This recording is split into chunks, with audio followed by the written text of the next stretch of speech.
You know, you have to go through I was periods. mad at my father. Right. For? I don't think I ever got over it. Because he was a lousy father? He wasn't a good one. He was a gambler, right? He was a gambler. Yeah. He had women. He had cards.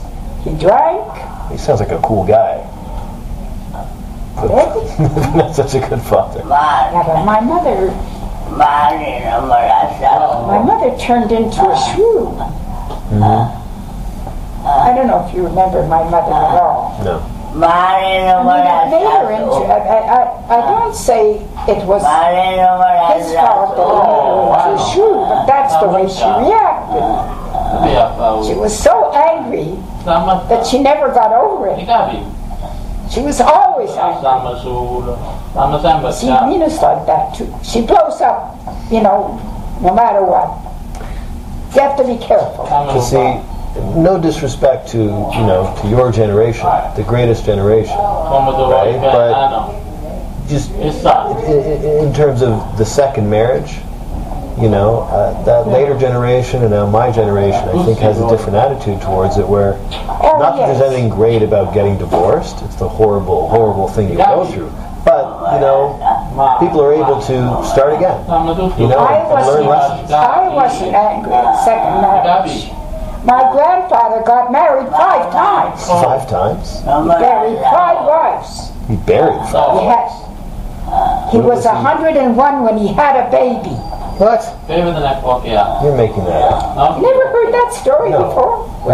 Your grandfather. My grandfather. What was his name? Was a son of a bitch. Not a good guy. He was such a bastard. He would come to my mother, and he would go in her purse and steal money from her. She didn't have any. He would sit at the table with us, and he would take the biggest piece of chicken. There's one chicken, he would eat half of it. Really? With little kids? And that he found someone to have a baby with at 100? He got married 5 times. He buried my actual grandmother. She must have been in the flu epidemic. Is what, 1912 or something? Sure, let's go with that. 1912 or something. No, it's less than that. 1909, something like whatever. The flu epidemic in Canada. So that one. Then he got married again and again and again, and each time my mother would introduce us. But with the last one, she was an old maid. She had a baby, and the baby was younger than my brother Ralph. Do you remember my brother Ralph? Yes. She was younger. His baby was younger than my brother Ralph. How old was she? Talk about a shunda. How old was the wife? 40. 100-year-old man married a 40-year-old woman? She an old maid. Can you understand why I'm suspicious of your story? Because it's kind of, it takes place at the time of magic. I got a million stories for you. But who marries a 100-year-old man? He didn't have any money. You know, my mother got married, remarried at 84. That's She wonderful. married a young man of 94. Right, but that's a wonderful, happy story. That's easy for me to believe because it's beautiful. But a 100-year-old, you know, bastard with no money marrying a 40-year-old woman. That's who my grandfather was a jerk. He would steal my money out of my mother's purse. She didn't have any. My father was not a good provider. He would make, but he would go and give it to all the neighbors to show off. I had a very bad father. Yeah. He was charming. All the neighbors loved him. But I didn't love him. When I was 7, my father won money in a gambling game. Came home with a pocket full of money. When he bought a car, my sister was 14. He gave the car to Bella. I thought my mother's going to kill him. And my sister took me in the car, and we had relatives, an uncle in Ottawa, and we drove to Ottawa. I'm 7 7 years old. She's 14. I thought my mother was going to... So you can understand why my mother was so angry. Yeah, I would be angry. Was a 14 allowed to drive a car back then, or is this before? You weren't allowed to have a car, to have a driver's license. Right, this wasn't before laws We lived in the country. Ottawa was about 60 miles. We lived just north of Ottawa. And my father was a gambler, and some of it should have paid off, but never did. But he went and he bought some. He found out that the railroad was going to extend from Ottawa into a place called Maniwaki, which is about 60 miles north.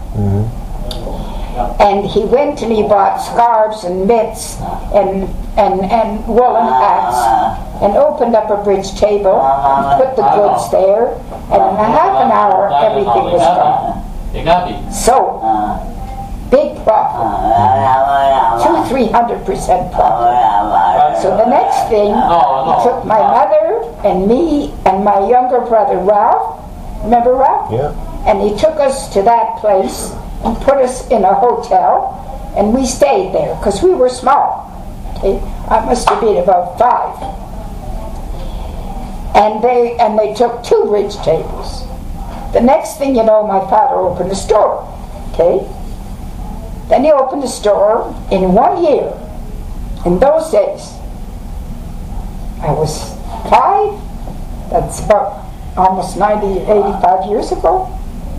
He made $60,000 cash in the bank.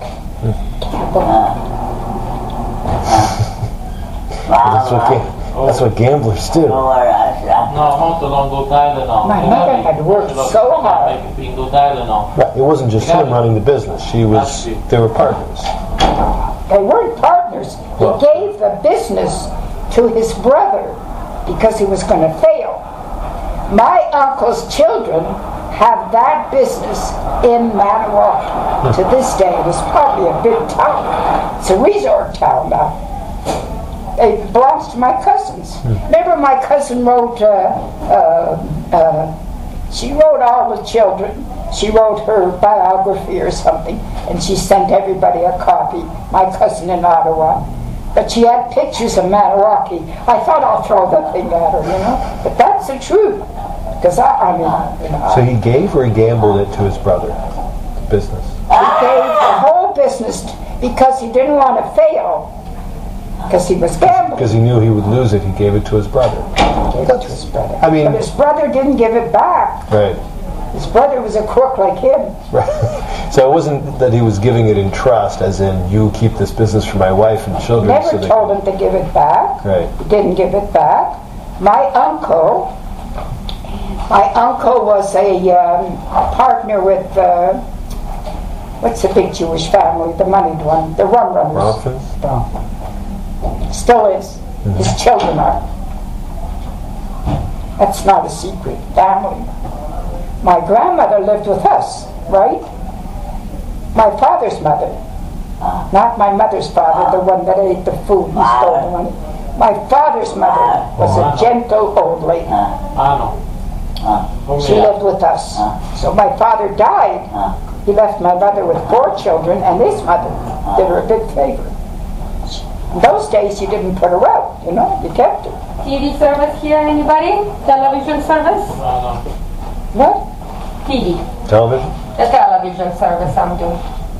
But he signed the business over. There's a hotel and a store and stock. And stock. Okay? Maybe it's your name.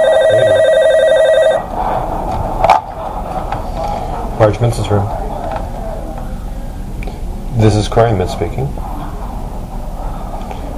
Good afternoon, Rabbi. How are you? It's Siona. Would you hold one moment? Yeah. I've got a Siona for you on the phone. Pardon? Siona. Yeah, on the I'll phone. speak She to her says she knows. tomorrow. She calls me every day. Tell her we're having a visit. She says that she would love to hear from you tomorrow. She's coming in, bye-bye. she said, on the weekend. She said, it's a rabbi, yeah. Well, it could have been a lot of Yeah, rabbis. it's okay. Could have been Rabbi Shmuley. So, yeah, my phone rings like that all the time. You're well taken care of. So she's coming in on the weekend? Yeah. That's nice. So maybe you'll see her. Maybe. Is she coming with her husband or just her? I don't know, I didn't ask. I'm curious. Just curious. So you see, that's... so you can see why my mother turned into such an angry woman. Do you remember her as an angry woman?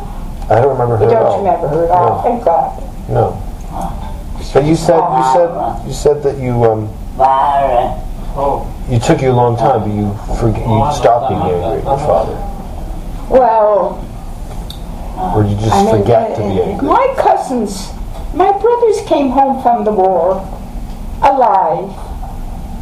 And, you know, that was their business. My mother worked it with him. It was my father. Why did he leave it for his sons? And why didn't my uncle give it back? He's a big crook like my father. He was a prick. Don't give anything back. It's their summer cottage. You should excuse me. And that woman wrote to me, and she wanted all the grandchildren's names because she was writing one of those biographies. Mm-hmm. She didn't send one to you? I don't remember. So you don't need it anyway. But you see, what's the use of being angry? But the point that I'm making, for a long time,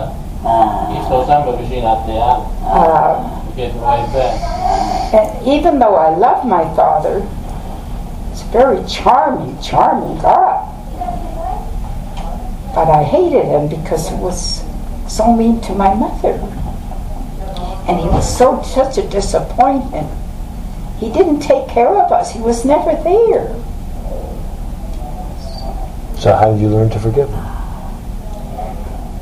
My mother worked, my mother went to work in an abortion clinic to make an extra $1. You know what would happen in Montreal if you were caught? Jail for the rest of your life. Jewish woman. This was in Montreal? In the 30s? Abortion clinic, yeah. But in the 20s? That's how she made a living for it. She made an extra $1. Was this You know, I'm getting tired, not because I'm tired of you. I'm getting tired of telling bad stories. Okay. I'm going to tell you a nice story.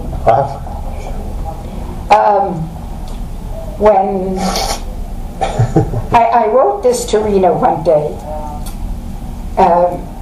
Rena, Arnie, just a minute, how did it go? I don't remember. Who was born first? Oh yeah, Arnie was born first. No. Rena was born first, yeah. And I had a little boy at home. Frank's deal. Yeah. I had a little boy, he was 4 years old. Mm-hmm. And I wanted the baby. And they took this little blonde baby, they put her in my arms. And I looked at her, and she was very fair. Frank was a little bit darker, more like you. And I held her, and I thought, oh, you sweet thing, with your blonde curly hair, and you're just exactly what I want. I just wrote her this the other day. I sent her a home email. You beautiful little thing. You're my little girl. I'm satisfied. No more children. That's it. And the next thing I know, the doctor standing there, he said, you know, I told you once, Mrs. Mintz, you're having twins. He said, you wouldn't listen to me. I says, I'm not a complacent. So he said, well, there's another baby there. You better push again. I said, no way. I don't want him. I can't afford him. I don't want him. I was so angry. And in Montreal, it's a teaching hospital. So the whole gallery was full of people, and everybody was saying, we'll take him, we'll take him, we'll take him. was so fun. But the other day I wrote to Rena how when they put her in my arms, she was this little blonde thing, and I thought, oh, how lucky can you be? She's so beautiful.